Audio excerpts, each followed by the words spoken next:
Olá, queridos. Estamos aqui no templo da Igreja Batista da Paz para compartilhar com você a palavra de Deus.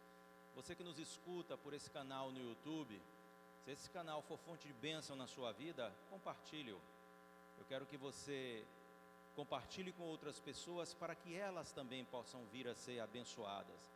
E no final, se você gostou, deixe o seu like, até mesmo o seu dislike, para que a gente possa fazer uma avaliação do trabalho que temos realizado no Senhor. Amém? Eu quero compartilhar contigo uma palavra e um tema que tem sido tema nesses dias aqui na igreja: plantando vida eterna. E é um tema maravilhoso, e é óbvio que nós não estamos falando de uma vida qualquer, porque estamos falando de uma vida eterna, uma vida que se prolongará para todo sempre. Esta vida que vem da parte de Deus de forma gratuita. Deus revela o seu amor para conosco, sendo que Jesus morreu por nós quando éramos ainda pecadores. Olha que texto maravilhoso, uma fala de Paulo extraordinária, que expressa uma verdade. Então não temos mérito nenhum na obra da salvação, mas eu quero compartilhar uma palavra contigo, né? Então, esses dias têm sido bênção para nós, em meditar neste tema, em falar de textos que nos remetem a isso. E eu quero usar hoje a perspectiva de João o apóstolo, tanto no seu evangelho como na sua primeira epístola, para que nós possamos absorver um pouquinho daquilo que Deus quer falar aos nossos corações. Nessa abordagem nós vamos falar de três coisas fundamentais: uma vantagem, uma necessidade e uma missão para nós. Qual é, pois, essa vantagem?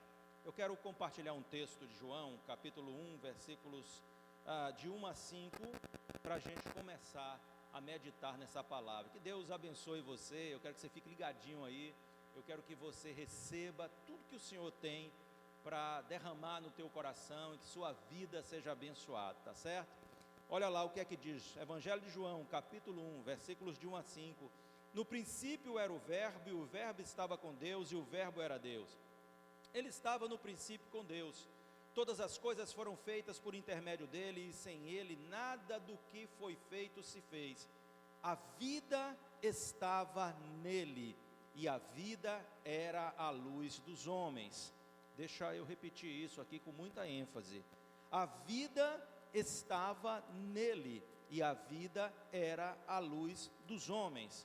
E por último, no versículo 5, nós encontramos: a luz resplandece nas trevas, e as trevas não prevaleceram contra ela. Então nós encontramos essa prevalecência da luz. Eu sempre creio, não é, que a luz, ou bem, sempre triunfará sobre toda a obra do mal, porque a luz representa o poder divino, e Deus jamais perde batalha. Por mais que a gente veja os acontecimentos, estejamos chocados, por mais que nós sejamos confrontados dia a dia com a oposição do mal, isso não quer dizer que o mal está prevalecendo, isso não quer dizer que o mal está vencendo. Por quê? Porque há um cumprimento de toda a palavra de Deus, um cumprimento profético, mas no final das contas, meus amados irmãos, a palavra de Deus se cumprirá naquilo que diz respeito, todo o bem que diz respeito acerca de mim, acerca de você. Nós em Cristo Jesus somos e sempre seremos mais que vencedores, amém? Então pare para você meditar comigo. Nós falamos que vamos falar sobre uma vantagem, uma necessidade e uma missão para nós. Eu quero finalizar com essa missão, e eu espero que você esteja tão animado para ouvir como eu estou animado para pregar acerca desse tema. E falar da missão é falar de algo, de uma responsabilidade que nos foi dada, de algo extraordinário, cuja palavra de Deus diz que os próprios anjos anelaram receber esta missão, mas ela foi confiada a mim, foi confiada a você, e a gente tem que ter muita alegria no coração para receber coisas como essa. Qual é, pois, a vantagem? A vantagem trazida aqui no texto da palavra de Deus é conhecer a Jesus. O texto diz que ele se revelou, o Verbo de Deus, ele na sua natureza divina, ele na sua divindade, ele teve misericórdia de nós. João começa dizendo: no princípio era o Verbo, e o Verbo estava com Deus, e o Verbo era Deus. Quando nós lemos textos como esse, nós compreendemos de que natureza estamos falando e de que vida estamos falando ao falar de Jesus. Ele era divino, se fez carne, habitou entre nós, vimos a sua glória, ele se manifestou, ele se revelou como luz aos homens, né? Mas com essa introdução, João revela Jesus, demonstrando sua natureza divina manifestada como luz aos homens. O apóstolo João foi alguém muito próximo de Jesus. Ele era um discípulo bem íntimo de Jesus Cristo, né? Essa amizade que ele tinha, ele era um discípulo do Senhor e ele gozava de liberdade para se achegar a Cristo. Então ele diz de si mesmo que ele era o discípulo amado. Olha que coisa maravilhosa, que coisa linda, né? Isso nos encanta, né? Saber dessa condição que João tinha com Cristo. Por quê? Porque nos dá uma noção do nosso tipo de relacionamento que devemos ter com o Senhor, do tipo de relacionamento que Cristo quer conosco, algo muito próximo. Temos que nos achegar a Ele, nos achegar de coração aberto. Jesus é a revelação maior de Deus, isso fica claro nesse texto e em outros textos também, pois Ele é a imagem do Deus invisível. Talvez você pense, eu queria ver Deus, mas se você visse Deus manifestado em forma de homem, e se você, principalmente, porque não é tão importante a forma física de Jesus Cristo, mas se você visse Deus manifestado aqui no meio dos homens, o que Deus diria, o que Deus faria? É só você olhar o que Jesus disse e olhar o que Jesus fez. Se você percebe estas coisas, você tem uma grande vantagem em conhecer Jesus, porque você não olha Jesus com os olhos daquele que meramente o conhece como um personagem, uma figura histórica. Como quem sabe, como os discípulos responderam a ele, quem diz o povo que eu sou? Ah, Jeremias, um dos profetas, tal. Mas no final ele perguntou, e vocês? O que acham que eu sou? O que vocês dizem?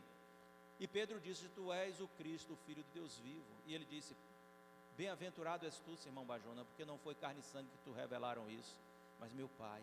Olha que coisa maravilhosa. Se faz uma vantagem, se faz algo maravilhoso, quando você compreende quem é Jesus, e nós conhecemos a Ele, através da revelação da sua palavra. É claro que no caminhar diário com Cristo, na peculiaridade das suas manifestações, na intimidade de um relacionamento que temos com Ele, Ele vai se revelando a nós, e vamos aprendendo algumas coisas nele que transcende, que está para além da escrita da sua palavra, mas a revelação básica vem da palavra, e ninguém pode conhecer a Cristo sem a revelação básica da sua palavra. Olha o que a palavra diz acerca dele. Disse-nos o apóstolo Paulo, lá no texto de Colossenses capítulo 1, versículos de 15 a 17, estamos falando sobre uma vantagem que é conhecer a Jesus, e eu quero te falar um pouco mais sobre Jesus, a partir da própria palavra dele. Então o texto de Colossenses diz assim, falando sobre Jesus, Paulo aos Colossenses capítulo 1, a partir do verso de número 15, o qual é a imagem do Deus invisível, o primogênito de toda a criação, porque nele foram criadas todas as coisas que há nos céus e na terra, visíveis e invisíveis, sejam tronos, sejam dominações, sejam principados, sejam potestades, tudo foi criado por Ele e para Ele, e Ele é antes de todas as coisas, e todas as coisas subsistem por Ele. Ele está falando aqui do caráter divino de Cristo. Muitas pessoas até acreditam na existência de um Jesus histórico, de um homem que foi um homem bom, talvez um profeta de Deus, mas que não se compara a Deus por não ser divino. A própria Bíblia, a própria palavra de Deus atesta e assevera a divindade de Cristo. Para nós, os que cremos na palavra, sabemos que Cristo é Deus. Ele se manifestou em carne em favor de nós, não é verdade? Mas não é só Paulo que corrobora com aquilo que João já disse nos versículos que lemos. O autor aos Hebreus, no capítulo 1, os versículos de 1 a 3, diz o seguinte: havendo Deus antigamente falado muitas vezes e de muitas maneiras aos pais pelos profetas, a nós falou-nos nesses últimos dias pelo Filho, a quem constituiu o herdeiro de tudo, por quem fez também o mundo, o qual, sendo o resplendor da sua glória e a expressão exata da sua imagem, a expressão exata da sua imagem, e sustentando todas as coisas pela palavra do seu poder, havendo feito por si a purificação dos nossos pecados, assentou-se à destra da majestade nas alturas. Texto extraordinário, irmãos. O autor aos Hebreus mais uma vez o coloca acima de todos os anjos, acima de toda a criação. Por quê? Porque ele está trazendo o entendimento de que esse Jesus, que se fez carne e habitou entre nós, é Deus bendito eternamente. Maravilha, isso é maravilhoso, isso fala ao nosso coração de uma forma tão profunda, porque aqui a gente entende as bases do amor de Deus. Deus se fazer homem, se revelar a nós como homem, e morrer na cruz em nosso lugar, para pagar o preço do nosso pecado. Que amor maravilhoso. E por fim, 1 de João, primeira epístola do apóstolo João, capítulo 5, versículo de número 20, João escreve algo extraordinário. Ele diz: e sabemos que já o Filho de Deus é vindo, e nos deu entendimento para conhecermos o que é verdadeiro. E no que é verdadeiro estamos a partir do momento que abraçamos essa fé, que cremos na revelação da sua palavra, né? E ele diz, isto é, em seu Filho Jesus Cristo, este é o verdadeiro Deus e a vida eterna. Este é o verdadeiro Deus e a vida eterna. Bendito seja o seu santo nome.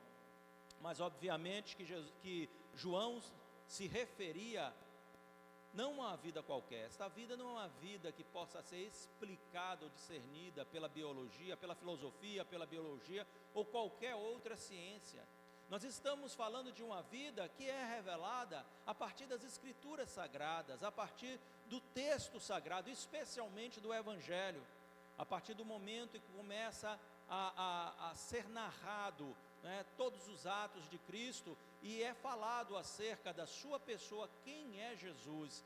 Quando você descobre quem é Jesus, você compreende a grandeza do ato de Deus, o propósito de Deus e a estratégia de Deus para tirar você de um caminho de pecado. Jesus disse, eu sou o caminho, a verdade e a vida. Ninguém vem ao Pai. Ele não disse ninguém vai ao Pai. Ninguém vem ao Pai porque ele estava no Pai e o Pai estava nele. Então ele é o caminho, assim como também é uma porta que se abre para a nossa salvação. E ele diz, ninguém vem ao Pai senão por mim. Então ele se revela como este caminho, se revela como luz em meio às trevas do pecado, né?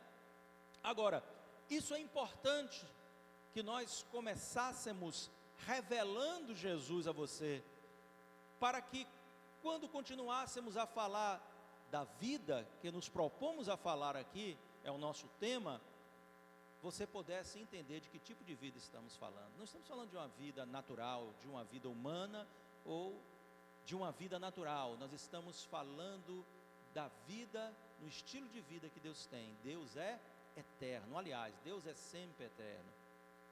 Deus é aquele ser que nunca foi criado, Ele é sempre eterno, não é? Ele é autossuficiente, ou seja, tudo que Ele precisa para subsistir contém-se nele mesmo. Agora, Ele nos concede algo extraordinário, uma porção desta vida, para que sejamos eternos, ou seja, nunca venhamos a morrer ou a perecer. Quando falamos disso, não estamos falando de morte natural, mas estamos falando do espírito e da alma, que não perecerão nas trevas, que não serão lançados no inferno, que não receberão juízo de Deus, mas que permanecerão para todo sempre. João diz no Evangelho, no versículo que lemos, versículo número 4, a vida estava nele, e a vida era a luz dos homens. Olha que texto maravilhoso. Então a vida que estava em Jesus, que estava nele, se manifestou como luz para os homens, dando-lhes a possibilidade de conhecê-la, compreendê-la e recebê-la.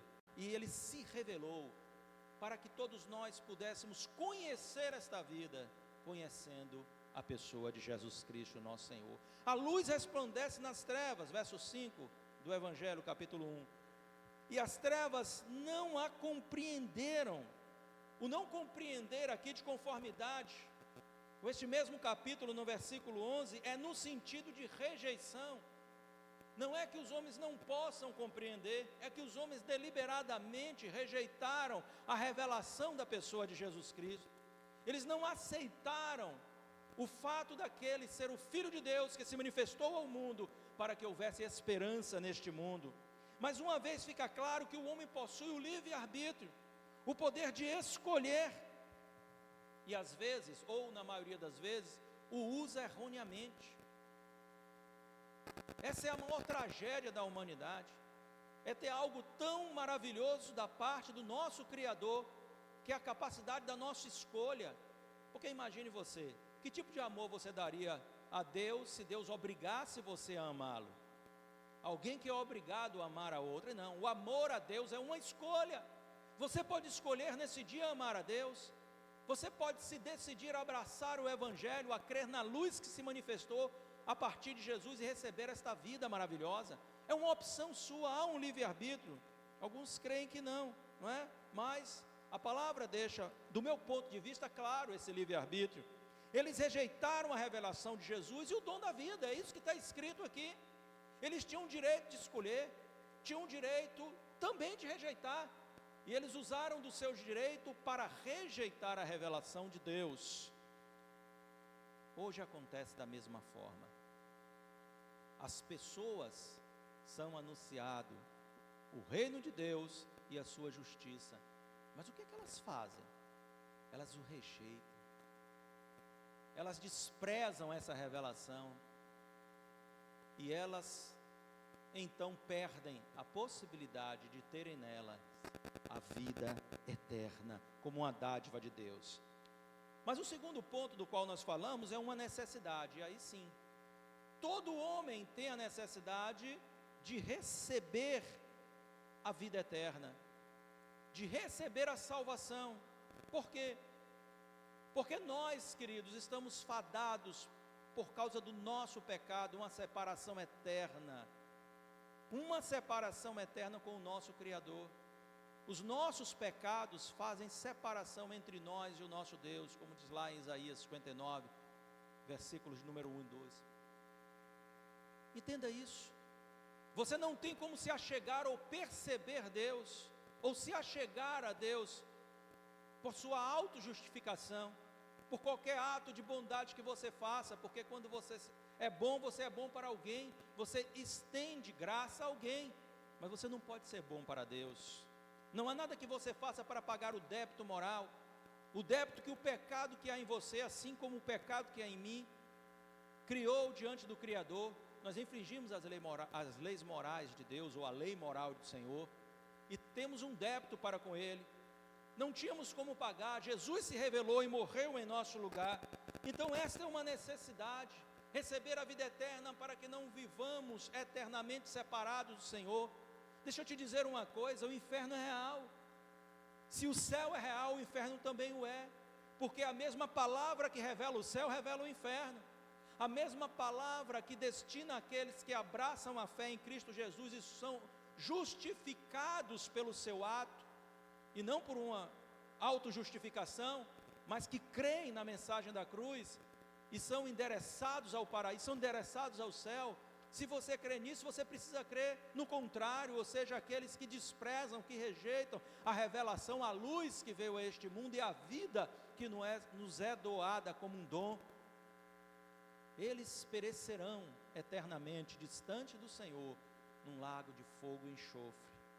Compreenda, porque isso é a palavra do Senhor, e é importante que nesses dias de tanta urgência em posicionamentos verdadeiros na fé, eu e você precisamos ser confrontados com essa verdade, tanto para uma decisão ao lado de Cristo, como para uma decisão de nos manter firme, porque há muitos que estão vacilando na sua fé.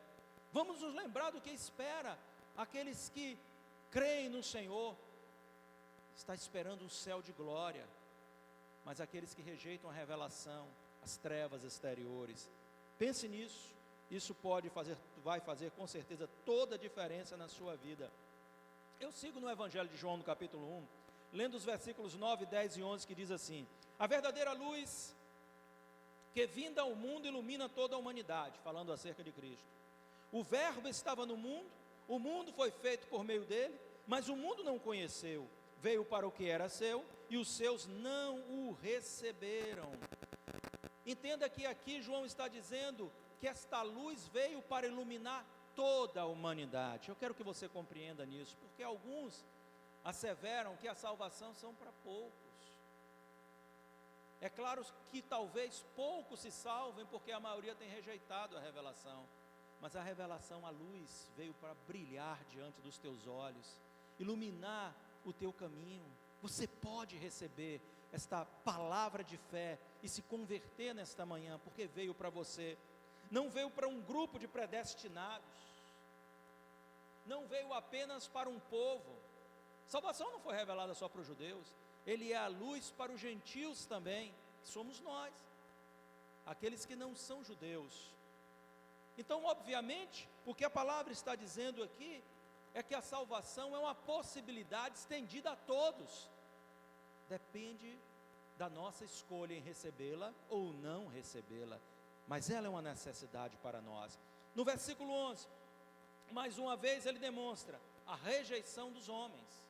Os homens deliberadamente, intencionalmente rejeitaram aquilo que lhes fora demonstrado, aquilo que lhes fora ofertado da parte do Criador. Não rejeite o que Deus tem para você, abrace a fé. Versículo de número 12, então ele traz essa revelação extraordinária, isso me empolga. É um dos versículos mais extraordinários da Bíblia para mim no que diz respeito a nós. Por quê? Porque isso diz respeito da possibilidade que temos de salvação. Mas a todos quanto receberam a Jesus, receberam essa revelação maravilhosa, receberam essa luz que se manifestou no mundo, está escrito: deu-lhes o poder de serem feitos filhos de Deus, a saber, aos que creem em seu nome. Deixa eu abrir um parêntese aqui para dizer que é muito comum a gente ouvir de todas as pessoas dizer, que, olha, eu também sou filho de Deus. Será? A Bíblia não diz isso, a Bíblia diz que todos somos criaturas de Deus. Isso é muito diferente. Deus criou a todos. Deus deu o dom da vida humana, da vida terrena, a todos os homens. Agora, filhos de Deus, como está aqui no texto sagrado, são aqueles que recebem a revelação e alcançam a salvação, alcançam a vida eterna, através da obra, da morte, do sacrifício de Jesus Cristo na cruz do Calvário. Ele morreu em teu lugar porque te ama. Não desprezes essa revelação. Perceba que está se falando de pessoas que tomaram uma decisão. Todos quanto. Não quer dizer só aqueles que puderam, mas todos quanto receberam. Então está se falando de pessoas que decidiram receber a vida pela revelação da luz divina, Jesus, Ele é a luz. Nós temos a opção de receber a vida eterna e de nos tornar filho de Deus, como também temos a opção de rejeitar a vida eterna e não nos tornar filhos de Deus. É uma opção que é estendida a você pelo favor divino. Abraça essa revelação. Essa é uma mensagem de cunho evangelístico, mas também uma mensagem a toda a igreja, porque nós estamos vivendo dias em que a fé de muitos tem sido minada ou contaminada pelas falsas doutrinas. Isto é um perigo muito grande.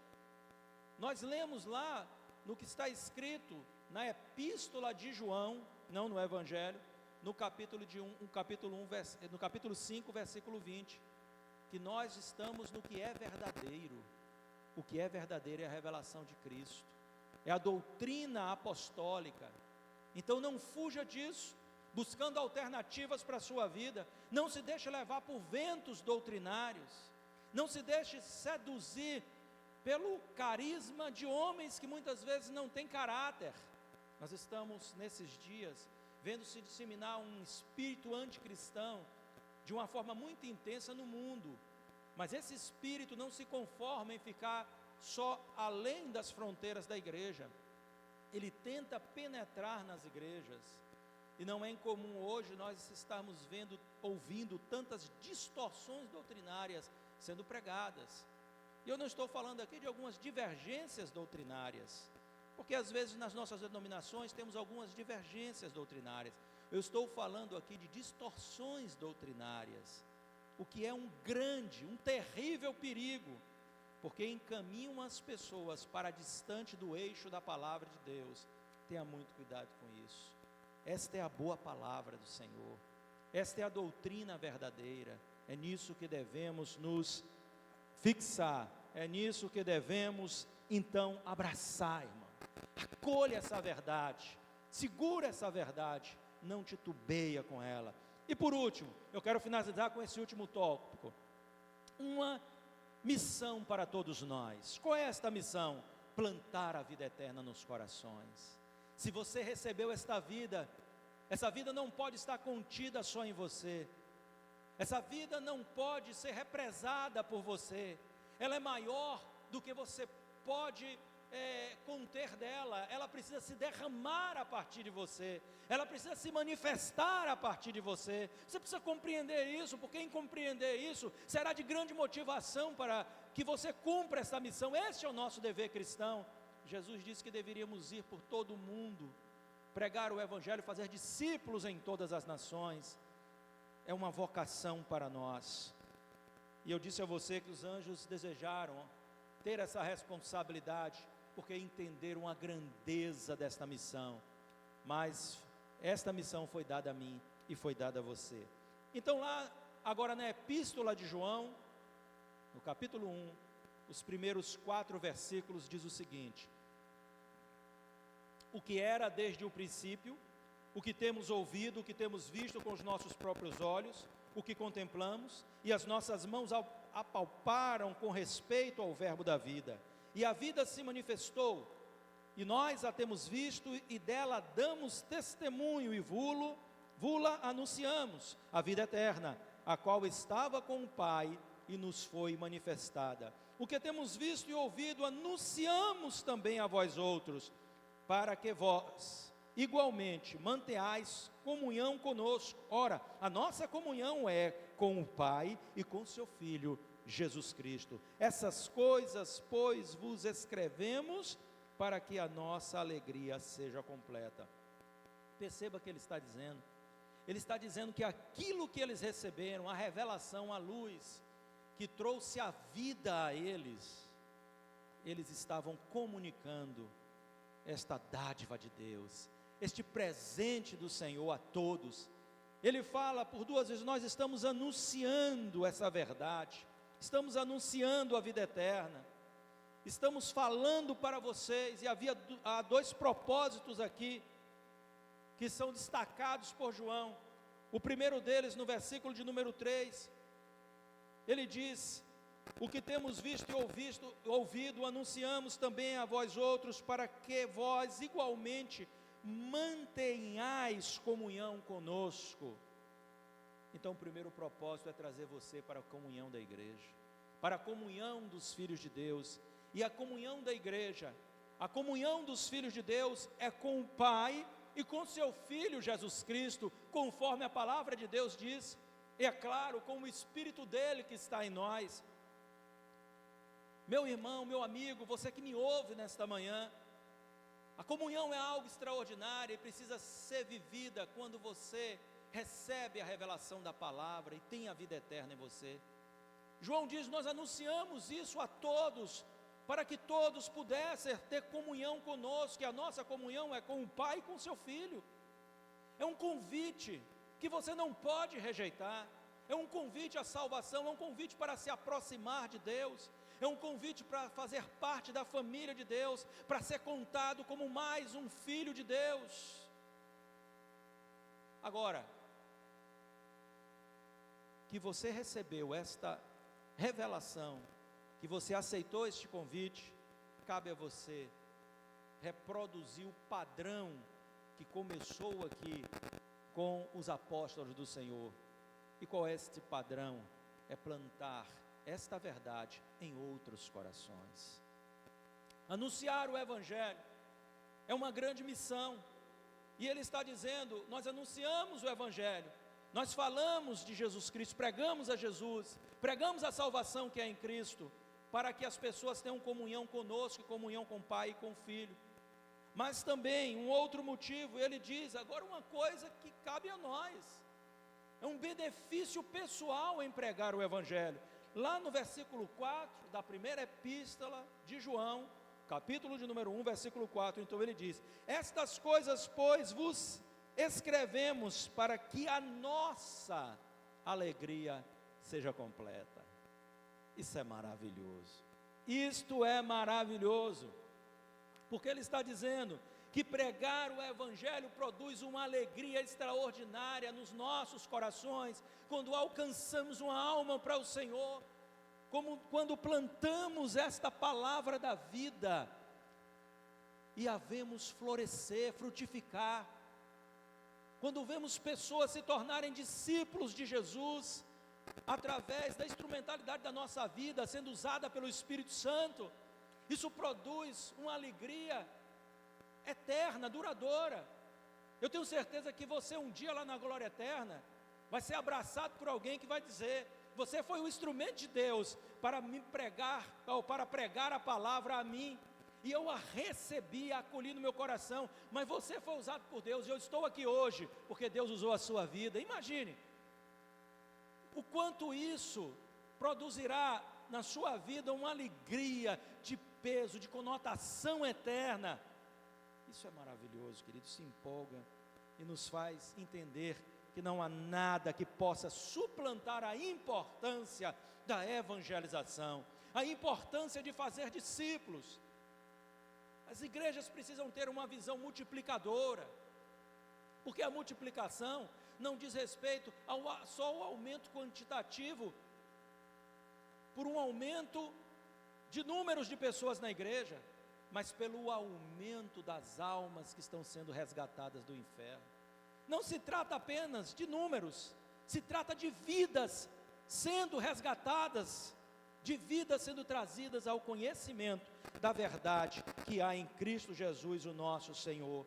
Então esta alegria duradoura. E João diz: a vida estava nele, e a vida era a luz do mundo. Que maravilha! Eu espero que você se empolgue com tudo que foi dito aqui, e especialmente você que já é um crente na pessoa do nosso Senhor e Salvador Jesus Cristo, que você se empolgue com a missão que te é confiada. O Senhor destinou à igreja o dever de alcançar este mundo perdido. Nesses tempos tão difíceis, tempos tão trabalhosos, em que muitas pessoas estão desesperadas e desesperançadas da vida, esta luz precisa brilhar, e Deus quer usar você. Anuncie a verdade da palavra de Deus, a salvação que há em Cristo Jesus, e você será um plantador da semente da vida eterna nos corações. Que o Senhor te capacite, que a unção do Espírito venha sobre você, que o Espírito ponha palavras de vida eterna nos seus lábios. Assim seja, em nome de Jesus. Amém. E graças a Deus.